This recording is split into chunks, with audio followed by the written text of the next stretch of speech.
things may seem bad, but when you get on the right road, they will turn around. And it may not be on your timeline, but it will happen.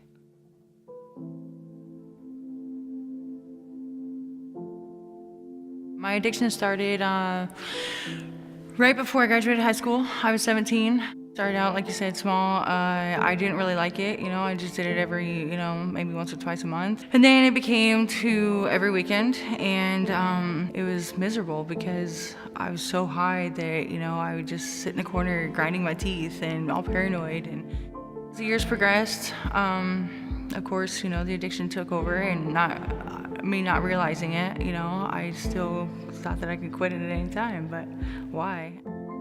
I'd been a prisoner to this dope for so long that I was young enough that I could actually experience life, but the only way to do that was to get up and get out.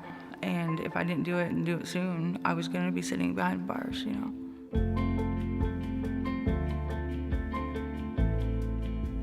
For the first time, I want to live and have a reason to live. I have this little girl, and what the doctor said, we're taking the baby, and you need to figure it out. And then the next thing I know, he calls and says, I pulled some strings. I called Todd Beveridge, an old friend of mine at the House of Mercy, and you've got a room. You just need to get in there.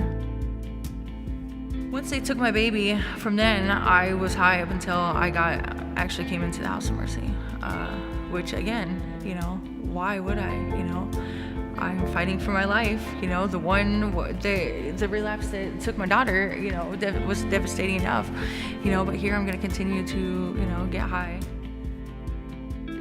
It wasn't until, like I said, 3 or 4 days later when I came down, it was like, holy cow, I'm lucky and, so blessed to be here.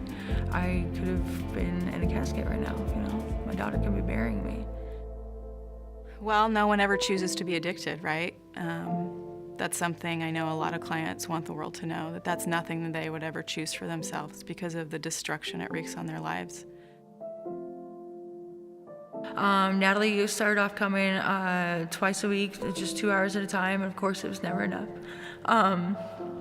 I would be out there waiting, pacing for her to show up, and I'd cry every time she would leave.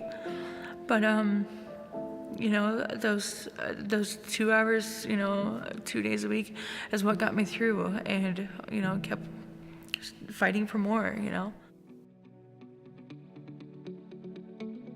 We understand that recovery is a journey, that getting better is a journey, and we invest in our clients, and we say we're going to be with you throughout this entire journey, which is huge, not only for them, but for us here as well.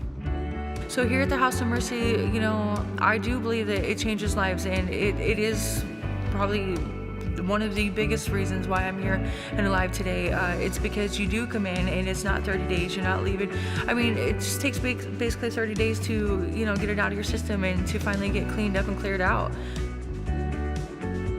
The staff here, ready and willing to be there for me at any time, it did give me hope that, eventually I'm going to be able to do this, and I'm going to do this on my own. If I ever need them, I know who to call and where I can come back to.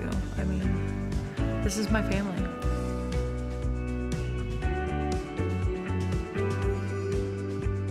The problems that we help people with at House of Mercy are hidden. You can't look at an addict and know that they're an addict.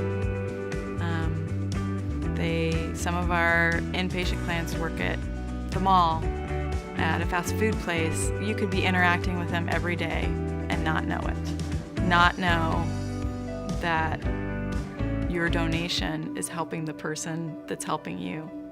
And that's really how a community works. We help each other. And so when someone donates to House of Mercy, it's an invisible force for good.